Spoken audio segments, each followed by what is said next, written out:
So welcome to our session on understanding grief, part of our wellness series. We want to give a big shout out to Boehringer Ingelheim and Mallinckrodt Pharmaceuticals for sponsoring this event today. So thank you to our sponsors. And it's my pleasure to introduce you to Katie Durbin. She's a licensed clinical social worker, and she's here today to talk to us about understanding grief. And I will hand it over to Katie. Welcome. Thank you, Mindy. Thanks so much. Hi, everyone. It's so nice to be here with you all. I know this is a heavy topic and hard to come and listen and think about and discuss, but I applaud you for wanting to do it nonetheless and for taking proactive steps to get some assistance and some guidance and some information. So as Mindy said, I'm Katie Durbin. I'm a licensed clinical social worker. I was a medical social worker in several major medical centers for about 12 years. And I really saw a hole in the community for private practice therapists helping people deal with illness, chronic and acute illness in their lives and in their families, as well as grief and loss. And so I started my practice, and that's what I do now. And then I love giving presentations like these, just getting some of this information to the greater community and to those who need it. So thank you for being here. I'm going to share my screen now, and we will get started.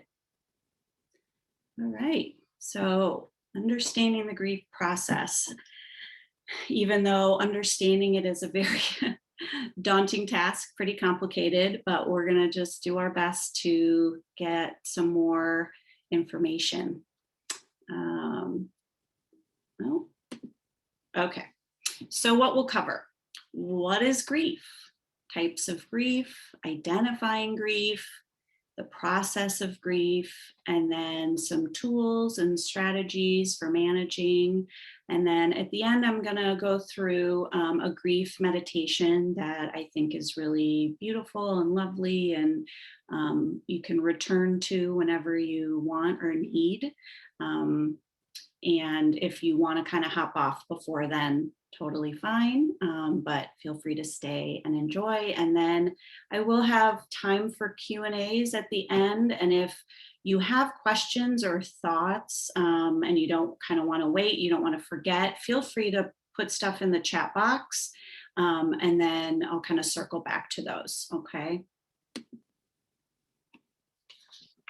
Sorry, Katie, I'm also I just want to add for folks, the chat box is only to the panelists. So whatever you're sending through, it's not going to the whole group. It's just going to go to Katie as well. So that if that's useful for you. Yes, good to know and helpful. Yes, won't go to the group wide. Okay, so what is grief? So grief, actually, hold on, sorry. I'm going to move my screen a little bit here. Grief, I like definitions a lot, and grief is such a big word and a complicated concept that I like to start with sort of just a real simple, basic definition. So the normal and natural emotional reaction to loss or change of any kind, and also the conflicting feelings caused by the end of or change in a familiar pattern or behavior. So, you really think of what that covers, and it covers so much of what we experience, so much of our difficulties outside of just loss of a person. And I think we often mislabel our feelings and emotions as other things, as anger, as sadness, as depression, as even anxiety. And sometimes it's really grief. And the reason it's important is because if what we need and what is going to help us is based on, what is the source of what we're feeling. So if the source is grief, then what we need and what we need to seek out for some help is different. And so I sort of really encourage people, especially who are in active grief, to kind of try and get attuned to when you're having a particular emotion, especially an overwhelming one, kind of digging in and asking, what is this? Am I angry? Am I anxious?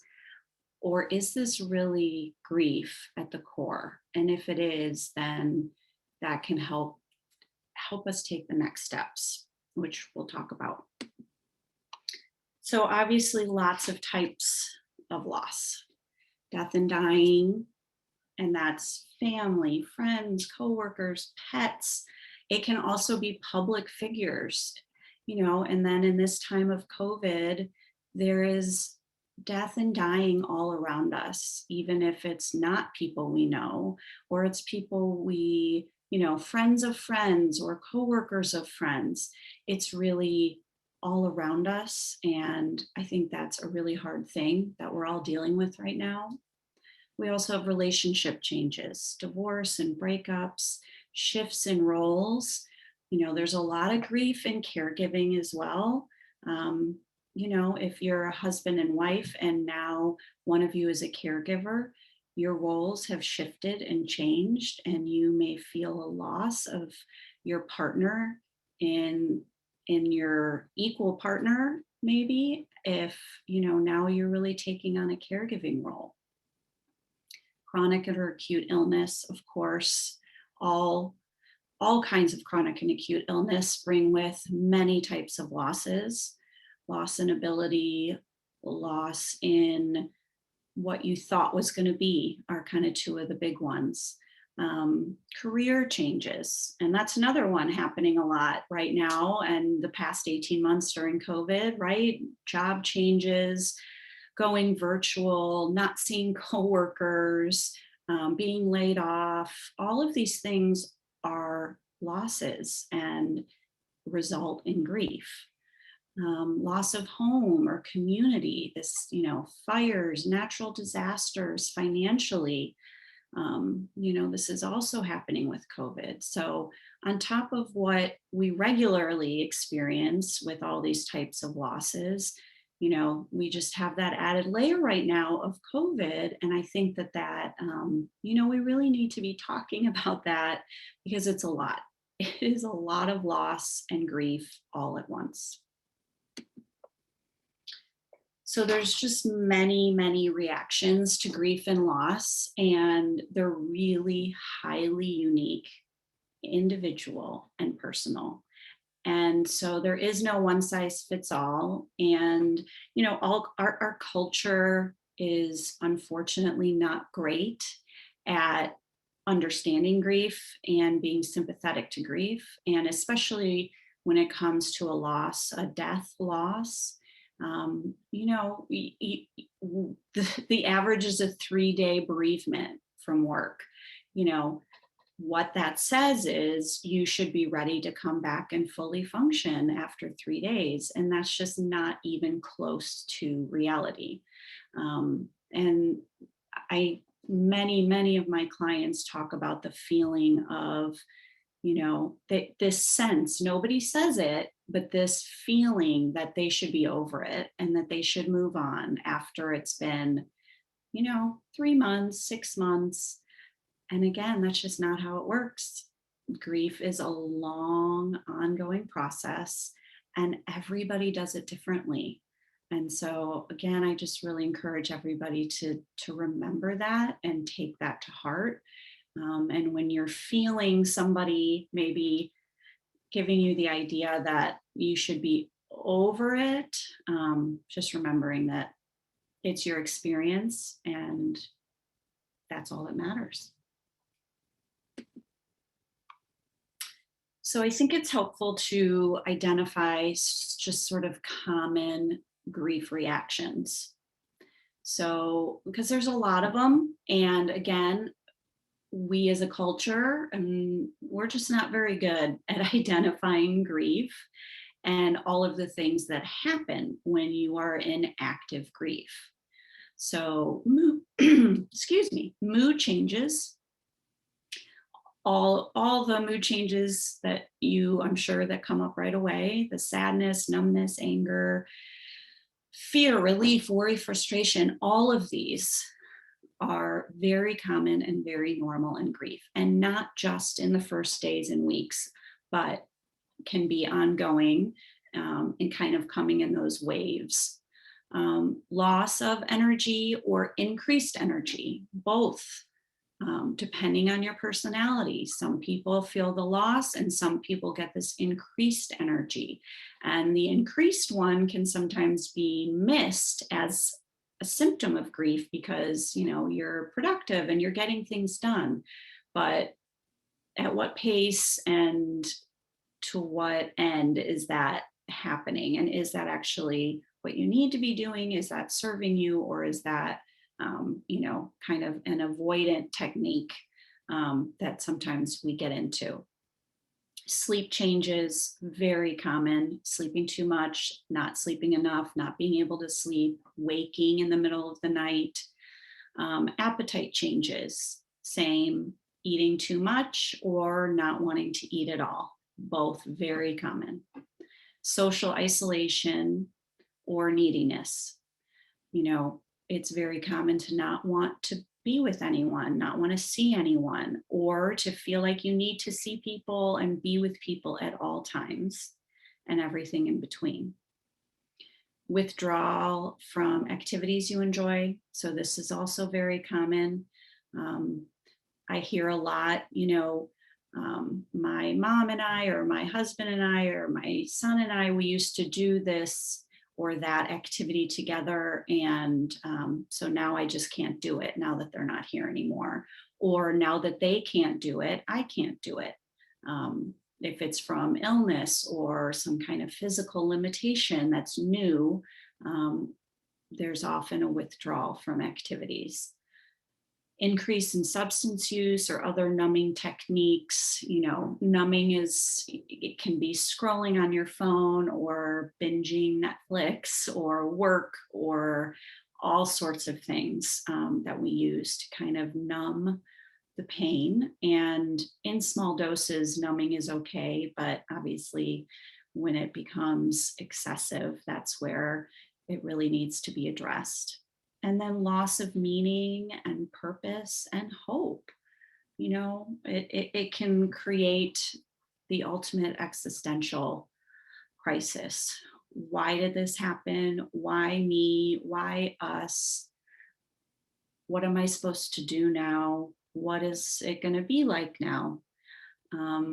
So these are all really common, normal grief reactions. A lot of these sound extreme, and they can be, but it doesn't mean that they're not normal.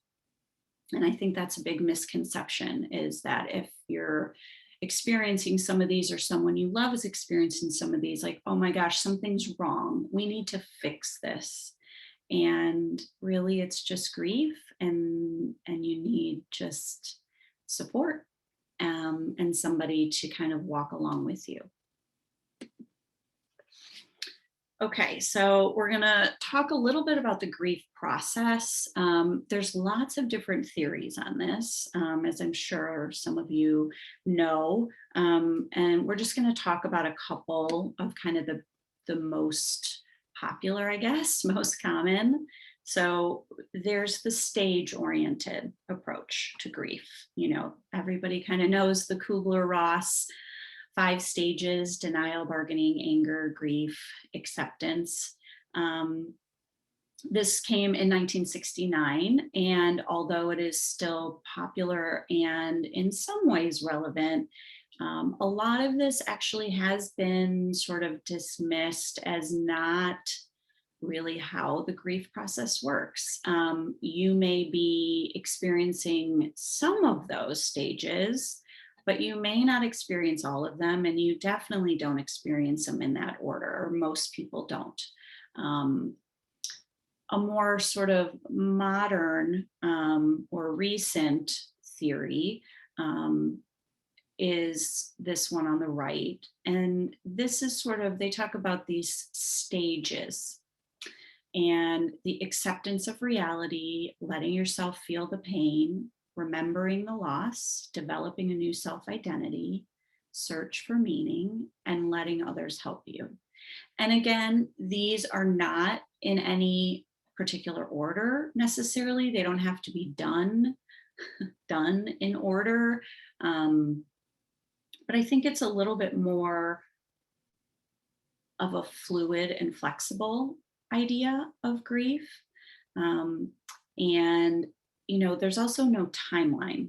So this is not in 6 months, you're going to go through all of these, or the first year. A lot of people talk about a year. It's about a year. And once you hit the year mark, things start to get better. And for some people, that's true. For some people, it's sooner. For some people, it doesn't happen for a lot longer.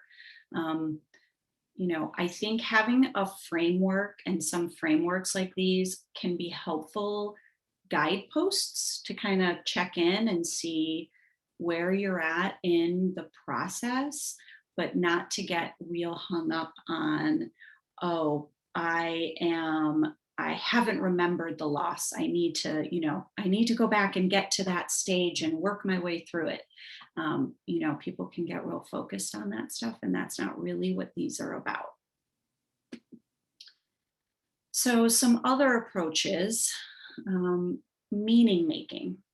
So this one is also talked a lot about in terms of, can be in terms of serious illness as well. So creating new meanings and stories related to what has happened to you. So for example, this diagnosis or this loss forced me to make whatever changes in my life, and I wouldn't have made them otherwise. I wouldn't be the person I am today without this loss, without that diagnosis, without that accident. Some people have an aversion to this kind of approach, and other people find incredible comfort in this and kind of find purpose in it. So the meaning making can be really helpful for those going through the grief process. And then the other one that's popular, they call kind of the dual process. So it's a moving back and forth between these two sort of points of view. So there's the loss orientation. So that's where you're like really feeling the grief and the confusion and just disoriented from the loss, and things don't feel right and feel upside down and you're not sure what to do.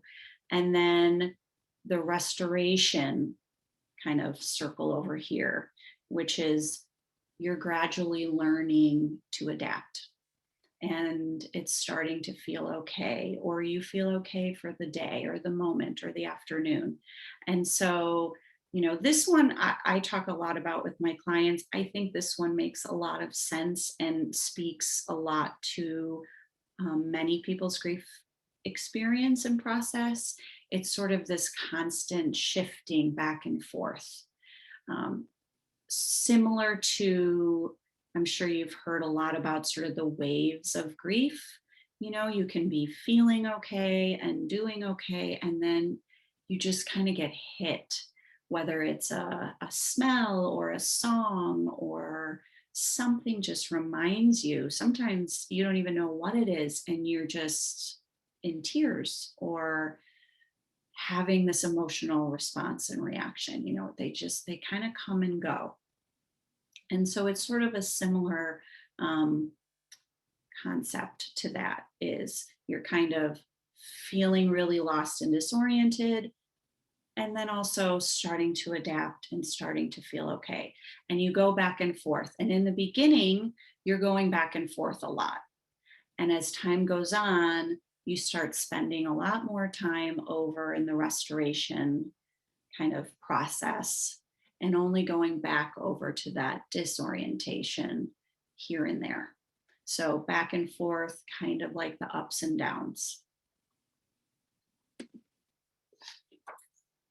So, how do you know if you're experiencing normal grief or need more help? Um, I think that it's helpful to talk about grief versus depression, because a lot of times it's misinterpreted. Grief is misinterpreted for depression and vice versa. Um, I think everyone who's going through grief could benefit from some additional help. I really do. I think, especially the loss of a loved one, or a serious chronic illness, acute illness, I think we need some additional support, but you don't have to have it. Um, but if you're, wondering sometimes, am I grieving or am I actually depressed? And this could be situational depression, which often can happen from a loss or a new diagnosis of some kind or an accident. Um, there's situational depression, which also requires some additional support, not forever, but just temporarily. So these are just a few basic kind of differences. Grief, predominant feelings of emptiness and loss. Feelings tend to decrease in intensity over days, weeks, months, and often occur in waves, like I was just talking about before. And these waves are associated with reminders or thoughts of the loss. And in between those waves, you can experience joy and humor and feeling okay. And that's really the key, is that in between those waves, there is some okayness, and you can actually feel a little bit of joy and a little bit of humor. Um, Depression is really persistent, depressed mood. No happiness, no pleasure, no enjoying what you used to enjoy, not tied to specific instances or thoughts. Um, and again, just on those, there's no in betweens, there's no moments where you're really feeling any joy, any okayness at all. It is persistent all day and every day. And that is really when, you need to seek some extra help. Talk to your primary care physician, talk to a therapist. Some people need medication temporarily to help them get through, and that's perfectly okay. And most people are able to get off that after some time. But I do think it's really important to know what the difference is, so that you can know if you or a loved one might need some additional professional help. Another thing that people kind of want to know about and ask about a lot is complicated versus uncomplicated grief. So complicated, well, let's start with uncomplicated actually. So you respond to comfort and support. You're able to express your range of emotions. Again, you're able to experience some pleasure and some joy. And you may have some coming and going physical symptoms, which is also very common in grief. But the complicated grief, and this can come, it can really come from any loss, but it can especially happen with sudden losses that are completely unexpected, tragic losses often. COVID has created a lot of complicated grief because people haven't been able to say goodbye.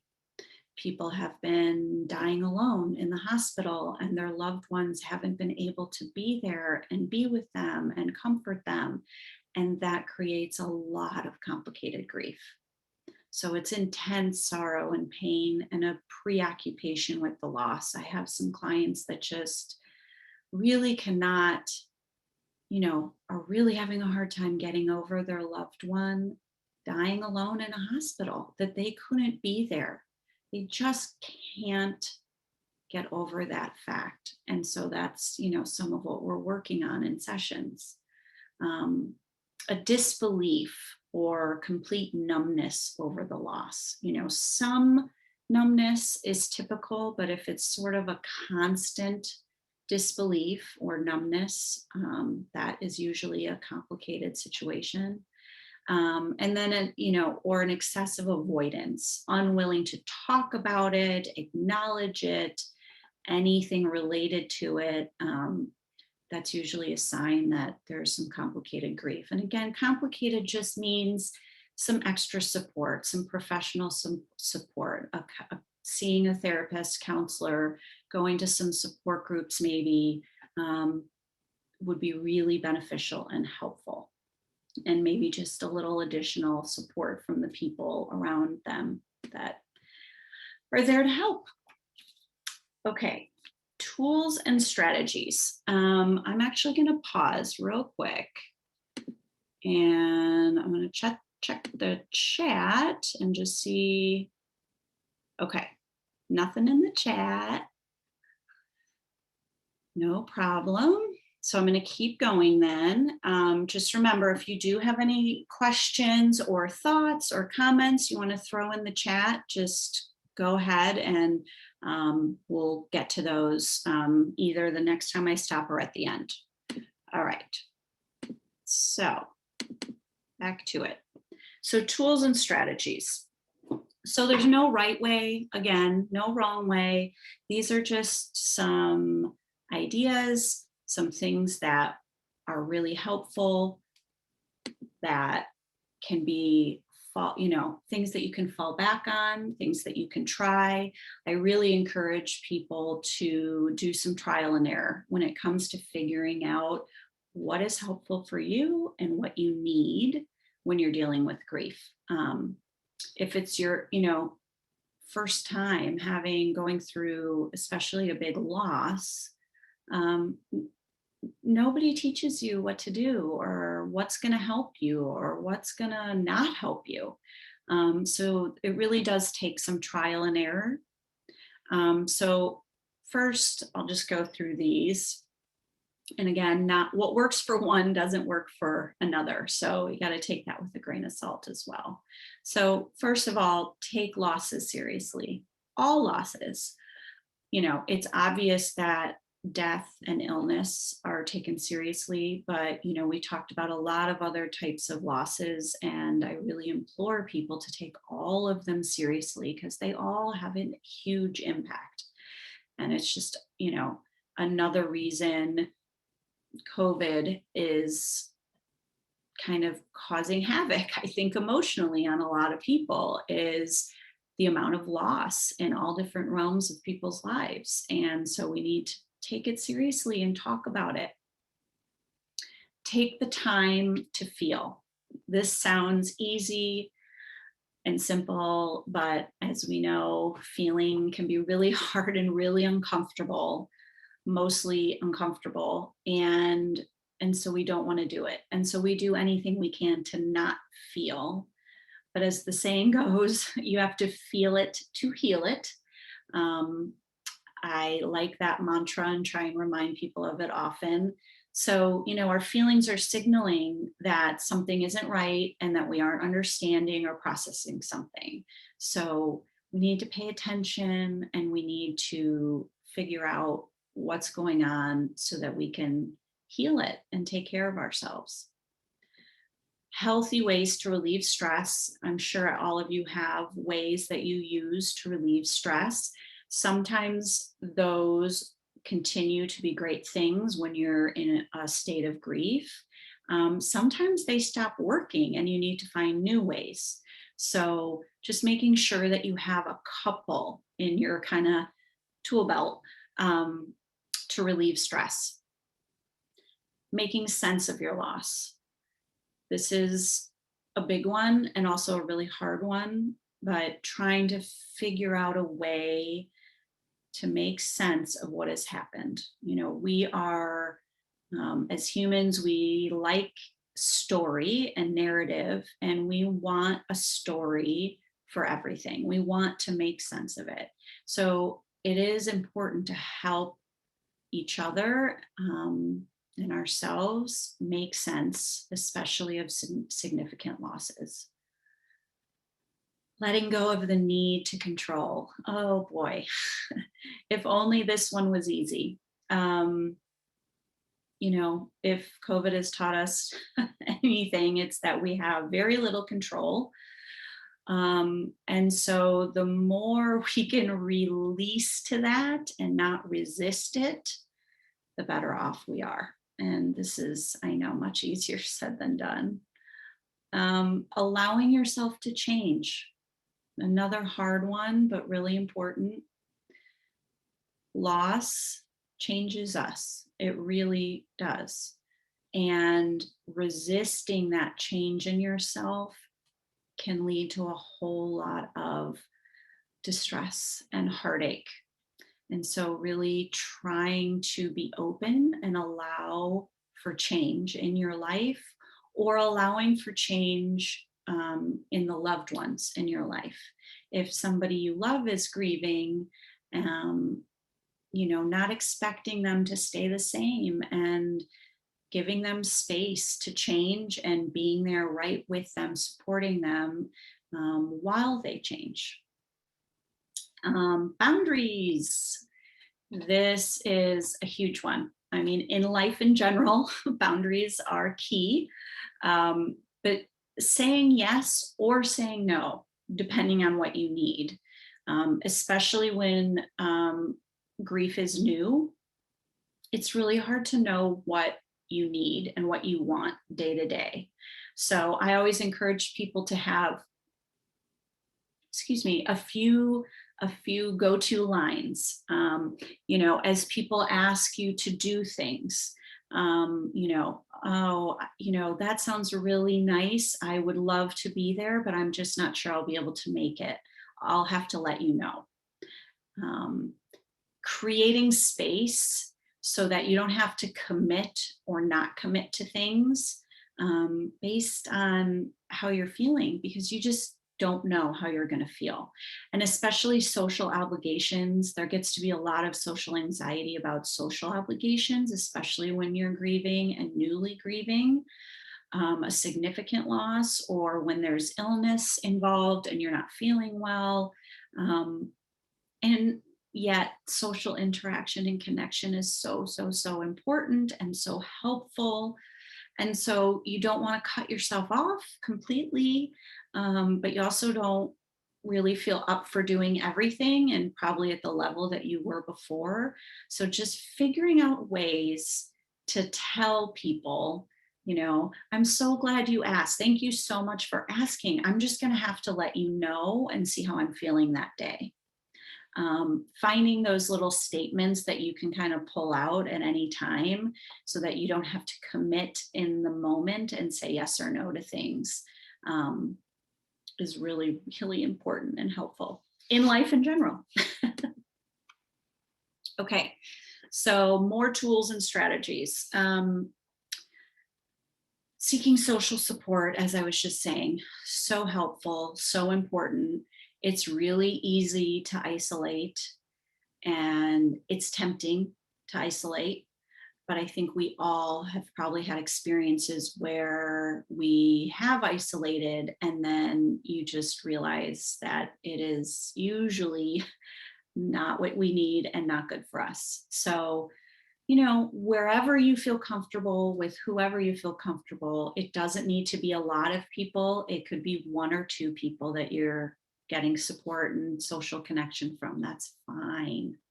Family, friends, church and spiritual community. Support groups can be a great place to get support because they're like-minded people who are experiencing something similar. Taking care of yourself physically. So I always talk with my clients about just trying to cover the basics. So movement of any kind, just that can be walking, just walking around your house, walking up and down stairs, taking walks outside, even better, getting that fresh air and vitamin D, stretching for 5 minutes twice a day, incredibly helpful. We sometimes tend to think that really small acts don't have benefits, so why do them? When in fact, the opposite is true. So if you walk for 5 or 10 minutes and stretch for 5 minutes, huge benefit, as opposed to saying, well, it's only 5 minutes, I'm not going to do anything. Um, so same goes, sleep. I think we all know how important sleep is. Um, Grief is exhausting. It really, really is. We really need 7.5 to 8 hours of sleep. I know most people look at me like I'm crazy when I say that, but there is endless science about the impacts of not getting enough sleep. It is restorative, it is healing, it is one of the most important things we can possibly do to take care of ourselves. Um, and then eating, not enough. I mean, enough, but not too much. If you can, trying to put decent foods in your body. I know it's not always possible, and it doesn't need to be, anything crazy, but just trying to make that be another way that you take care of yourself and nourish yourself. And, when grief is new, this can be a hard one to even think about, but giving back or helping others in some way is really beneficial in so many ways. Takes the focus off yourself, it gives you social engagement, just that feeling of helping others, seeing other people in need. I have a client who lost her mom to COVID. And so she started, there's a project where they write letters to other people who have lost someone from COVID. And so just writing letters to people, and then she gets letters as well. But it's just a really small act, and she can just do it at home, once a week. And it gives her so much joy to be able to provide some comfort for somebody else who's going through a similar thing.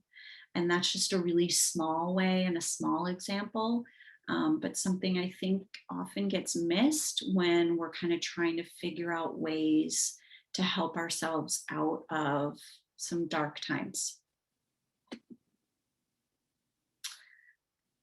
So, a couple more. If you have a spiritual or religious practice, obviously, this is a wonderful time to lean on that and use that and lean into it. Spending time in nature, outdoors. This can mean sitting on your porch or in your backyard, as simple as that, or, finding a nature preserve or a trail to walk on, sitting on a park bench. Nature is also very healing. Vitamin D, fresh air, very, very, very healing and good for the soul. Journaling, I actually was going to take out this free write for 20 minutes. That's just one kind of tactic or approach that people find can be really helpful. But I actually think any kind of writing or journaling your emotions can be really helpful. I have a lot of clients who just write notes or letters to the people that they've lost, just to feel that connection, to stay connected, to keep them updated, and they find it really healing. Other people just write to sort of vent, just kind of that dumping of what you're feeling and what you're going through, and getting it from in here out on paper and outside of you can be really therapeutic.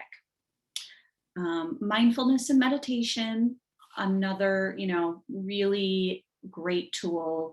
There's so many great apps out there now.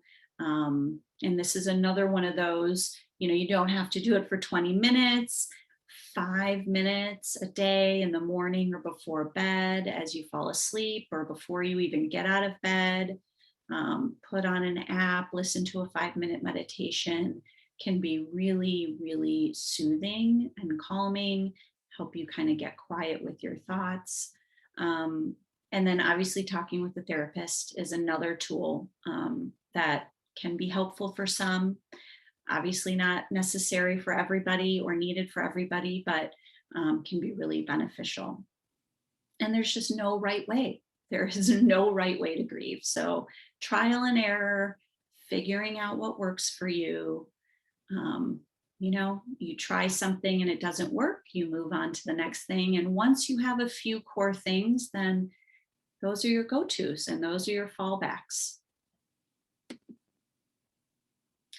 So this is a little video. It's done by a grief expert named Megan Devine. I don't know if you've heard, she has a book called It's Okay to Not Be Okay. It's a wonderful grief book. But she did this little video about helping somebody when they're grieving. And I think it's really lovely and also very helpful, whether you're grieving yourself or you're supporting somebody who's grieving. I think it provides some just good information. So I'm going to put this on here. So what do we do about all the pain we see in the world? All the pain we feel in our own lives? And why does it seem like our best efforts to help somebody feel better always backfire? I've been studying intense grief and loss, baby death, violent crimes, accidents, suicides, and natural disasters.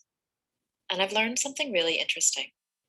Cheering people up, telling them to be strong and persevere, helping them move on, it doesn't actually work. It's kind of a puzzle. It seems counterintuitive, but the way to help someone feel better is to let them be in pain. This is true for those giant losses and the ordinary everyday ones. Educator Parker Palmer writes, "The human soul doesn't want to be advised or fixed or saved. It simply wants to be witnessed exactly as it is." He's talking about acknowledgement here. Acknowledgement is this really amazing multi-tool. It makes things better even when they can't be made right. For example, somebody's struggling. Their baby died, or there's been a bad accident, or their mom got sick, and they're just sad. It's way more helpful to join them in their pain than it is to cheer them up. But here's what we tend to do instead. You have 2 other children, you need to find joy in them. Or, you know what you need? You just need to go out dancing and shake it off. Or, I felt really sad once. Did you try acupuncture? We're not really sure what to do with someone's pain, so we do what we've been taught. We look on the bright side. We try to make people feel better. We give them advice. It's not like this is nefarious. I mean, we try to cheer people up because we think that's our job. We're not supposed to let people stay sad. The problem is, you can't heal somebody's pain by trying to take it away from them. Now, acknowledgement does something different. When a giant hole opens up in someone's life, it's actually much more supportive to acknowledge that hole and let pain exist. It's actually a radical act to let things hurt. It goes against what we've been taught. In order to really support you, I have to acknowledge that things really are as bad as they feel to you. If I try to cheer you up, you end up defending yourself and your feelings. If I give you advice, you feel misunderstood instead of supported. And I don't get what I want either, because I wanted you to feel better. It's pretty rare that you could actually talk somebody out of their pain. Rarely does the admonishment to look on the bright side actually heal things for someone. It just makes them stop telling you about their pain. It's so tempting to try to make things better.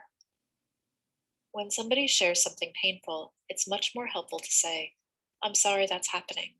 Do you want to tell me about it?"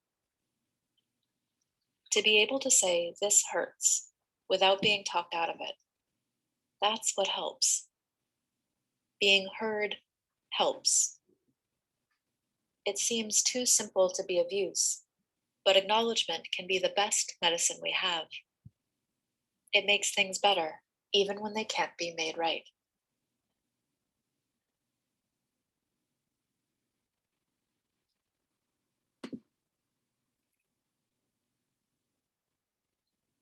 I just love that. Hopefully you found it helpful as well. All right, so I'm going to check and see if anybody has any questions. This is so helpful. Someone comments, thank you so much. Um, oh, and the book link is in there. Thank you, Mindy. That's really helpful. Okay, if anybody has any other comments, feel free to throw them in. I'm gonna go through this grief meditation. You can stay on or tune out if you don't want to, unless anybody has any other questions before I do this. Otherwise, I'm going to just keep going. Okay. Yeah, I'll just go back to this. Okay. So this is a grief meditation by Jack Kornfield. I think it's really beautiful. So if you're going to do this along or you're watching later, I encourage you to close your eyes and take some nice deep breaths and get really comfortable in your chair. Do a quick body scan and acknowledge if you have tension anywhere in your body. Try and shake those shoulders. Release tension from anywhere that you sense it in your body. Take another deep breath.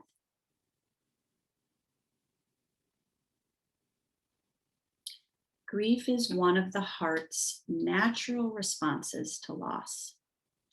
When we grieve, we allow ourselves to feel the truth of our pain, the measure of betrayal or tragedy in our life. By our willingness to mourn, we slowly acknowledge, integrate, and accept the truth of our losses. Sometimes the best way to let go is to grieve. It takes courage to grieve, to honor the pain that we carry. We can grieve in tears or in meditative silence, in prayer or in song. In touching the pain of recent and long-held griefs, we come face to face with our genuine human vulnerability, with helplessness and hopelessness. These are the storm clouds of the heart. We need to respect our tears. Without a wise way to grieve, we can only soldier on, armored and unfeeling. But our hearts cannot learn and grow from the sorrows of the past. To meditate on grief, let yourself sit alone or with a comforting friend. Take the time to create an atmosphere of support.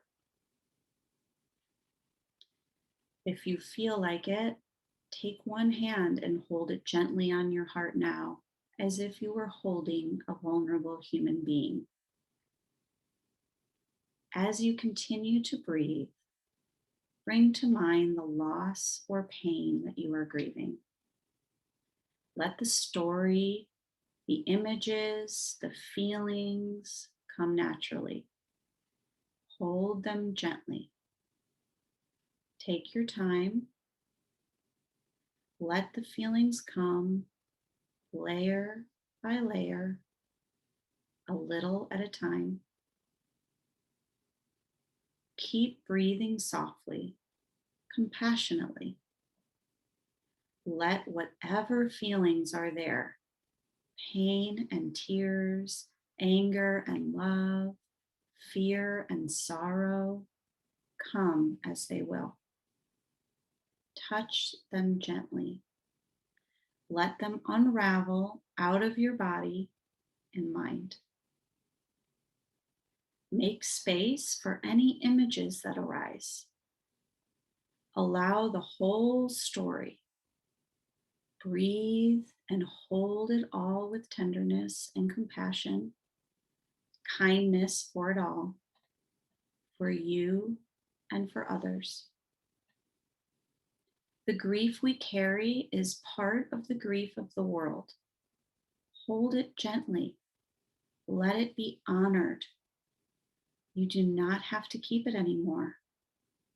You can let it go into the heart of compassion. You can weep. Releasing the grief we carry is a long, tear-filled process, yet it follows the natural intelligence of the body and the heart. Trust it. Trust in the unfolding. Along with meditation, some of your grief will want to be written, to be cried out, to be sung, to be danced. Let the timeless wisdom within you carry you through grief and awaken a tender, open heart. Keep in mind that grief doesn't just dissolve. Instead, it arises in waves, and gradually, with growing compassion, there comes more space around it. The heart opens, and in its own time, little by little, gaps of new life, breaks in the rain clouds will appear. The body relaxes, and freer breaths will appear. This is a natural cycle that you can trust. How life and the heart renews itself. Like the spring after winter, it always does.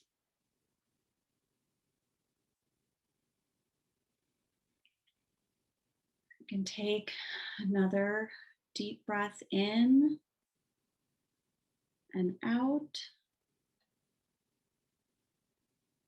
And then when you're ready, you can open your eyes.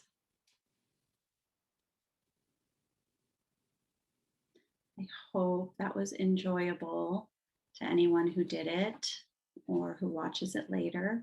I will include a link to this meditation that you can actually listen to on the slides. Here's just some references from the talk today. And this is me. I'm going to check real quick and see if anybody has any other questions. We want to do any discussion. All right. We have a question coming in. Oh, thank you very much. It was a comment more than a question. Oh, thank you. Thank you all so much. If you have questions that that come up later or anything, you can feel free to reach out. Mindy's going to have the slides so anybody can get them. And again, I'll include the meditation in there as well, so you could access that later if you wanted to. But I so appreciate you guys making the time and taking the time. Thank you. Thank you so much, Katie, and thank you to everyone who came today. It's so amazing to have these webinars are always so great. We enjoy having them, and so part of that is you guys attending. So thank you so much for coming, and thank you to Katie. Also, folks, I will send out an email probably tomorrow with a link to this recording if you want to listen to any part of it again, and a copy of the slides in PDF format, and any of the links that we talked about today in an email. So you guys will get all of that. Additionally, Katie will be back with FSR later in the year for our memorial event at the end of the year. So we'll see her again for sure. And again, thank you to everybody for coming. And Katie, thank you so much for this really amazing and beautiful session. Thank you so much. It was an honor to be with you guys. Thank you. Awesome. All right, folks, have a good day. Thank you so much. Thanks. Bye.